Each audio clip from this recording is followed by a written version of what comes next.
When dividing by a decimal, you have to get rid of the decimal by moving it to the right, both in the numerator and denominator an equal number of times, until there are no more digits to the right of the decimal.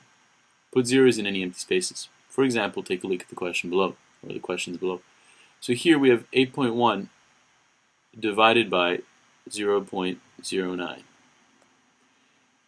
Move the decimal on top one place to the right, and you have 81. Now you have to move this decimal on the bottom to the right.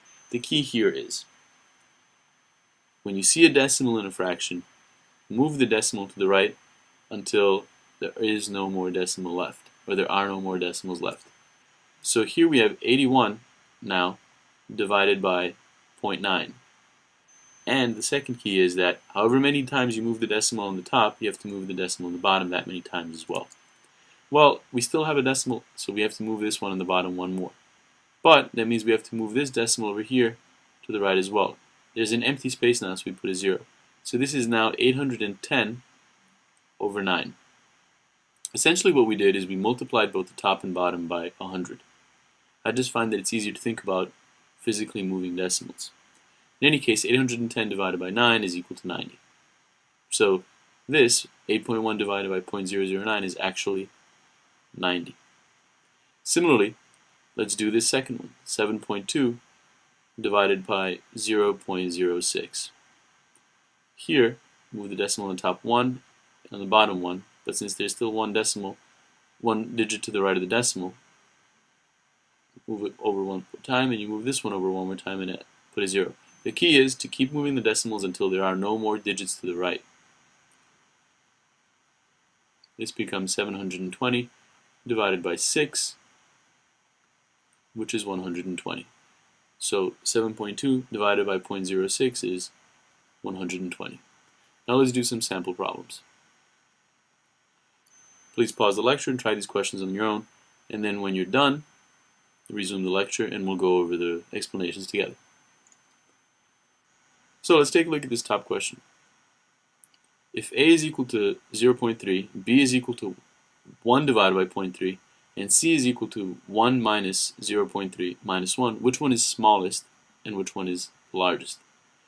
Well, a is equal to 0.3. There's not much more we can do with that. b is equal to 1 divided by 0.3. Now, if you remember, anytime you have a fraction that's got a decimal, you have to move the decimal to the right until there are no more digits to the right of that decimal. Here there's one digit to the right, so we move it over once, but you got to move the top as well over once. Put a 0 in the empty spot, so now you have 10 over 3, which is 3 1/3.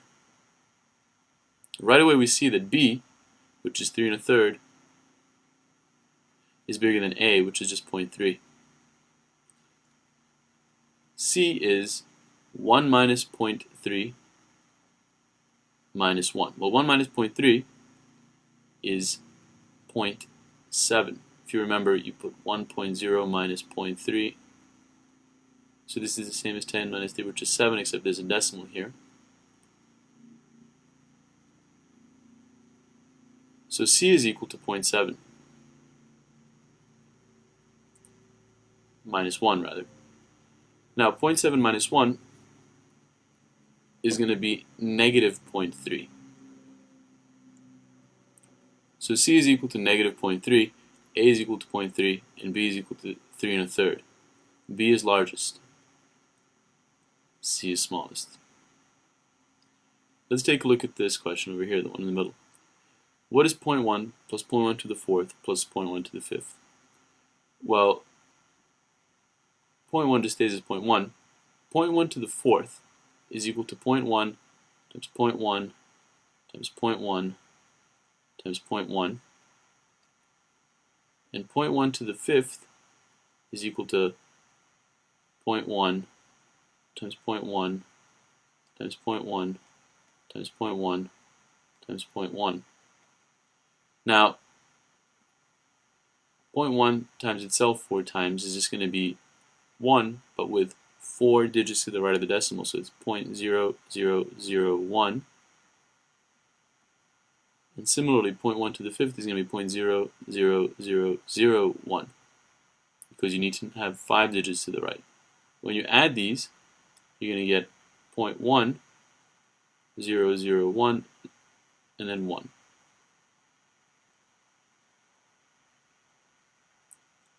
And finally, if x is a decimal between 0 and 1, is x greater than x squared? We can just substitute numbers in here. So if x is, for example, 0.5, what's x squared? X squared is going to be 0.25. This is based on the laws of multiplication of decimals. Because 0.5 times 0.5 is going to equal 25. If you forget about the decimal, then you have to count how many digits there are to the right. So 0.25. So in this case, yes, x is greater than x squared because 0.5 is greater than 0.25. 0.5 is a half, 0.25 is a fourth. So we get a yes. In fact, any number we put in, for example, 0.3, this is going to be 0.09. 0.8, this is going to be 0.64. Any number we put in, as long as that number is between 0 and 1, x is going to be larger than x squared. Okay, let's move on to the next part.